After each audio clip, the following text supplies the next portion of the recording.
Hello friends, আমি সুদীপ চলে আসছি আমার নেক্সট ব্লগিং ভিডিও নিয়ে তোমাদের সাথে কিছু মুহূর্ত শেয়ার করার জন্য। প্রত্যেক দিনের মতো আজকেও আমি কিছু মুহূর্ত তোমাদের সাথে শেয়ার করব। দেখো, আজকেও একদম ওয়েদার সানশাইন আছে সকাল থেকে, না কুয়াশা বেশি না ঠান্ডা বেশি, মোটামুটি শরৎকালের মতো ওয়েদার। খুব সুন্দর একটা আবহাওয়া রয়েছে আজকে। আর আমাদের বিয়ে বাড়ি আসছে সামনেই, দুদিনই বাকি মাঝে, তো কালকে যাওয়ার প্রোগ্রাম আছে।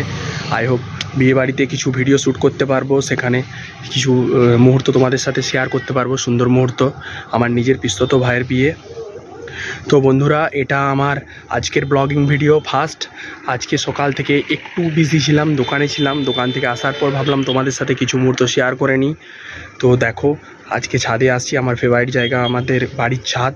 এখান থেকে কি বলতো, অ্যাকচুয়ালি ছাদ থেকে চারদিকটা দেখা যায়, চারদিকের ভিউটা বা চারদিকে রাস্তা টাস্তা, বাড়ি বা গ্রাম সামনের সব কিছু দেখা যায়। তাই ছাদটা ফেভারিট হয়ে গেছে, কারণ এখানে আসলে সন্ধ্যার টাইমের মুভমেন্টটা আরও বেশি বেটার সকালের থেকেও। কারণ কি বলতো, সন্ধ্যার দিকে এত সুন্দর একটা আবহাওয়া থাকে, এখানে ছাদে আসলে মন ফ্রি হয়ে যায়। যদি মনের মধ্যে কোনো রকম কোনো প্রেশার থাকে, টেনশন থাকে, সেটা তোমার ছাদে আসলে নর্মালি ক্লিয়ার হয়ে যাবে।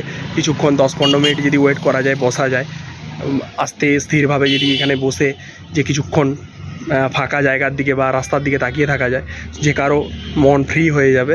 সেই কারণেই ছাদে আসা। ছাদটাই পপুলার জায়গা হয়ে গেছে এখন। আর ম্যাক্সিমাম ভিডিওই আমি ব্লগিংয়ের এখন আপাতত ছাদেই বানাচ্ছি। তারপর আবার নেক্সট আমি চেষ্টা করব, আজকে যদি মার্কেট সাইডে আরে যাই, সেখানেও ভিডিও শ্যুট করার চেষ্টা করব। তো ফ্রেন্ডস, এখন বাজছে 9:40 মতো। রোদ একদম চমক দিয়ে উঠেছে, আর চারদিকে হালকা একটা কুয়াশার বাতাবরণ রয়েছে, তবুও ওয়েদার একদম খুব সুন্দর। ঠান্ডাও সেরকম নেই, মনে হচ্ছে বিয়েবাড়িটা খুব ভালোই কাটবে। দেখা যাক, ঠাকুরের ইচ্ছাই যেমন বৃষ্টি আরে না হয়, এটুকুই ঠাকুরের কাছে এখন চাওয়া। কারণ যাতে বিয়েবাড়িটা খুব ভালোভাবে কাটে, সবাই যাবে, খুব মজা হবে।